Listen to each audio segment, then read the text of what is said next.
Praise lord. దేవుని ప్రశస్తమైన నామమునకు మహిమ కలుగునుగాక. ప్రభు నామమున మీ అందరికీ హృదయపూర్వక వందనాలు. ఈ ఉదయకాలము దేవుని వాక్యాన్ని విందాం. సామెతలు 14వ అధ్యాయము 30వ వచనము. సాత్వికమైన మనస్సు శరీరమునకు జీవము. ప్రియమైనవారలారా, సాత్వికము దేవుడు మనకిచ్చిన ఆత్మీయ ఫలములలో ఒక ఫలము సాత్వికమండి. మరి సాత్వికము అంటే సాధుగుణము.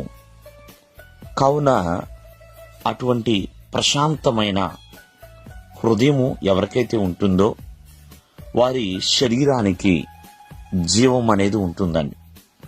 ఆనాడు భక్తుడైన మోషే ఎంతో సాధుగుణముతో, ఓపికతో, ఓర్పుతో, సాత్వికముతో ప్రియమైన వారలారా ఆ ఇశ్రాయేలు ప్రజలను నడిపించి ఉన్నాడండి.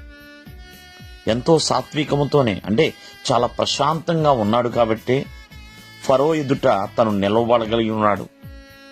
అంతేకాదు ఆ ఇశ్రాయేలు జనాంగం అంతటినీ కూడా మరి 40 సంవత్సరాల పాటు వారిని నడిపించడానికి ఆ సాత్వికము తనకి ఎంతగానో ఉపయోగపడింది.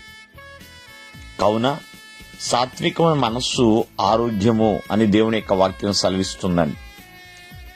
మోషే గురించి దేవుడే చెప్పాడు, మోషే మిక్కిలి సాత్వికుడు, అంటే ఎంతో సాత్వికుడండి. కావున సాత్వికమైన హృదయము ఎప్పుడు కూడా జీవమే.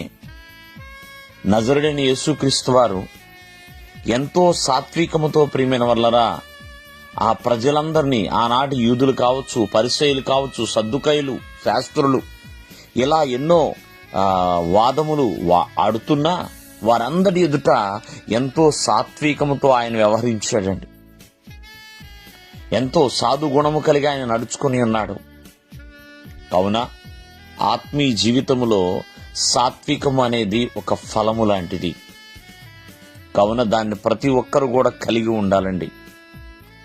ఎందుకంటే సాత్వికము నిన్ను గొప్ప చేయను అని దేవుని యొక్క వాక్యం సెలవిస్తుంది. ఉన్నతమైన స్థాయిలోనికి తీసుకువెళ్లేదే సాత్వికము. ప్రియమైన వారలారా, సహించే మనస్సు ప్రతి ఒక్కరిలో ఉండాలి. సాధుగుణము ప్రతి ఒక్కరిలో ఉండాలి అండి. కావున అటువంటి సాత్వికమైన మనస్సు కలిగి ఆత్మీయ జీవితంలో ముందుకు కొనసాగు. దేవుడు మిమ్మల్ని ఆశీర్వదించును గాక. ఆమేన్.